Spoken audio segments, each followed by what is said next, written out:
having a nice day. So I'm here to do a little quick makes video. I say it's quick because I've actually only got 2 makes to show you from the last month, from February, because I already had shown you the cowl neck in January's, I believe. So it's just the Anderson blouse and the Zara blouse that we made together. We also made a cushion. In fact, I can get that for you. I've got the pipe cushion that I can show you. So yeah, here I am in the Anderson blouse to start us off. I'm wearing it in with some high-waisted jeans, my Suzanne jeans, so that I can have it tucked in. I do like to wear it tucked in, and it also helps control the wrap a little bit more.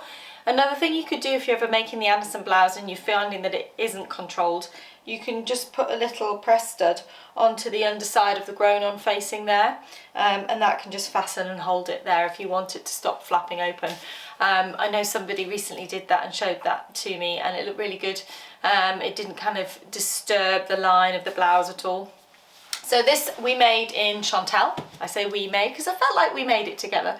So I made it in the Chantel fabric, which we've got more of. It's a Georgette crepe, perfect for this because it's got drape, it's not going to crease because it's polyester, but it's also quite, you know, I don't like wearing polyester really in tight fitting garments, but in something that's quite loose and blousy, then I feel like that's fine. One thing I've done is I've turned up the sleeves. I didn't bother with the cuffs because I often find with my Anderson blouse that I'm wearing it with cardigans.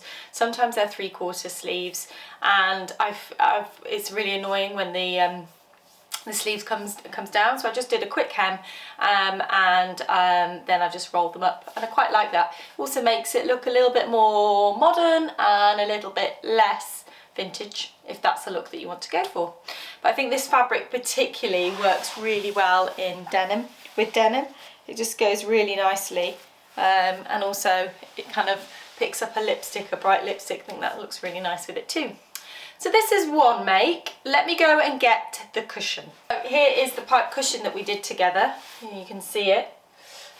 So we've got lovely piping all the way around. This is in the Lisa Comfort Home fabric, which is like a canvas weight, monochrome spot, and yeah, really like this. It's looking quite flat because the pad that I put it in was quite flat, but actually it's a really good cushion to sit on a chair because it is quite flat. But yeah, so that was one of the makes that we finished off this month as well. And I'll go and put on now the final make, and we shall decide which we think is the best. Here is the second make that I wanted to show you, which was the Zara blouse made in the viscose cappuccino, which I've ordered more of. So if you thought it sold out, I've ordered more of, because usually when we put these kind of videos up, when you can see the finished thing, people are always keen to then commit to buying some fabric because they can see how it looks rather than just seeing it flat and cut out on the table when I'm sewing it.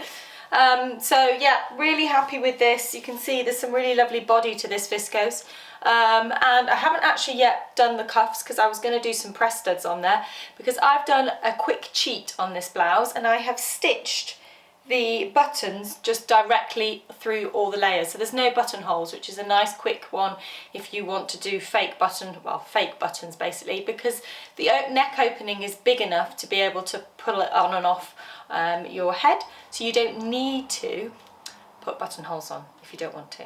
So and then I thought, right, well, I'll just put some, what I'm going to do is put a couple of buttons and then behind them press studs, but I didn't have any, so I need to do that. But anyway, let me stand up. It's hard because I've got quite a close frame here, but you can see hopefully a little bit more of it. I've got it on with these jeans that I had the last one, the Anderson blouse, in which I probably would wear it with more skinny jeans. I'm going to stitch! Oh. But I've got some really lovely cream cardi. In fact, let me pop it on quickly. I've got a little cream cardi that I've just got. What a surprise, I've got another cardigan, which is from Lindex. And yeah, I think I'll wear it quite a lot with this sort of a more casual look. But yeah, I'm really happy with it. I think it's yeah, really nice fabric for this. And another Zara Blouse into my wardrobe. Interestingly guys, Zara Blouse has been one of our most popular ever patterns, and I think it's just because it's really a great pattern for this time of year in terms of being long sleeve and wearable, but also because it goes with so many things. It can be dressy, it can be casual, and obviously a lot of us are casual, and I think it just suits lots and lots of figures, so and shapes. So it's been great to see so many of you loving the Zara Blouse. Anyway guys, that's it for this month. I'll be back next month with the makes that we do over the course of March, and this will probably go up just before Monday, but we will be putting up more dates for the sew-alongs. So we've got sew-alongs happen mainly, I think that the next one is on Monday, which is the pencil skirt. And then after that we're moving them to Tuesdays because it's just to do with our Stitch School filming when we're doing that. So they'll be on Tuesdays, always at 1 o'clock. And yeah, we've got a nice lineup of things coming up. So make sure you check out the Sew Along page, or just make sure you're on our mailing list, then you'll know. Or if not, you could be, what am I saying? You can keep an eye on the Instagram or Facebook, and we'll be putting up on there. Right guys, that's it. Hope you enjoyed it, and I'll see you soon. Bye.